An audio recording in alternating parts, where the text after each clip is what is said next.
सो hello dear all, welcome back. Another question, बहुत important question है, थोड़ा सा लेंदी जरूर है तो आराम से देखिएगा। अगेन ये पैरामेट्रिक फॉर्म है और इसमें हमें डबल डिफरेंशिएशन करना है, फिर थीटा भी डालना है उसकी वैल्यू को। तो सबसे पहले अगर मैं यहाँ पे y का डिफरेंशिएशन करूं यहाँ पे थीटा की रिस्पेक्ट में, तो आपको पता है a तो यहाँ कांस्टेंट है और साइन क्यूब अगर लिखा है तो सबसे पहले इस क्यूब का होता है, क्योंकि x की पावर n के हिसाब से फंक्शन के ऊपर जब कांस्टेंट होगा तो सबसे पहले डिफरेंशिएशन उसी का यहाँ होगा। तो साइन क्यूब आपको देगा 3 साइन स्क्वायर थीटा। तो ये तो यार आपने n का कर दिया यानी क्यूब का कर दिया। फिर अगर आप साइन थीटा का फर्दर करोगे तो साइन थीटा आपको देगा यहाँ पे कॉस थीटा। ठीक है, तो ये तो था आपका d y upon d theta. वहीं अगर मैं फिर अब इस dx का डिफरेंशिएशन करूं यहाँ पे डी थीटा की रिस्पेक्ट में, तो just like your previous differentiation ये आपको देगा a cos क्यूब थीटा, पहले बनेगा 3 cos स्क्वायर थीटा और फिर जब आप cos थीटा का करेंगे तो ये बनेगा माइनस ऑफ साइन थीटा। ठीक है, तो ये तो था पहला रूल। अब आपको पता है dy by D theta dx upon d theta को जब आप डिवाइड करोगे तो आपके पास जो आंसर आएगा वो आएगा dy अपॉन dx का।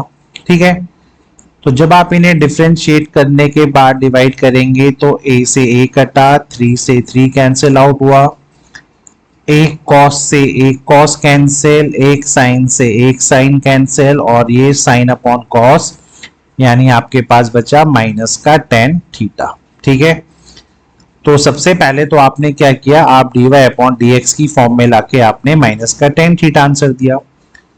अब जब आप फर्दर इसका डिफरेंशिएशन करेंगे तो ये बनेगा d square y upon d x square, minus ऐसी रहने दीजिए। सबसे पहले टेन थीटा का डिफरेंशिएशन होता है सेक स्क्वायर थीटा और उसके बाद अगर मैं थीटा का डिफरेंशिएशन करूंगा x की रिस्पेक्ट में, क्योंकि x की रिस्पेक्ट में ये हो रहा है, तो ये मिलेगा आपको D theta upon d x. Got it? तो यहां तक कोई चैलेंज नहीं है।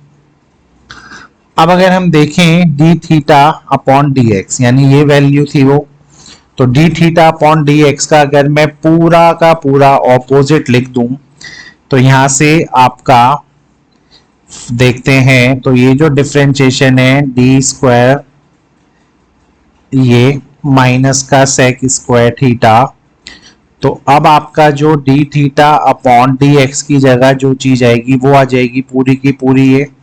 ठीक है, तो डिनोमिनेटर में एक तो माइनस आएगा, एक 3 आएगा, एक a आएगा, एक आपका कॉस स्क्वायर थीटा भी आएगा और यहां से साइन थीटा भी निकल के आएगा। ठीक है, तो ये सारी चीजें आने के बाद अब हम क्या करते हैं, माइनस से माइनस को कैंसिल आउट कर देते हैं। इसको अगर मैं ऊपर ले जाऊंगा, है ना, इसको अगर मैं ऊपर ले गया तो ये बना 1/3, a आपका नीचे ही रहेगा, ऊपर ये जाके बन जाएगा सेक की पावर 4 थीटा।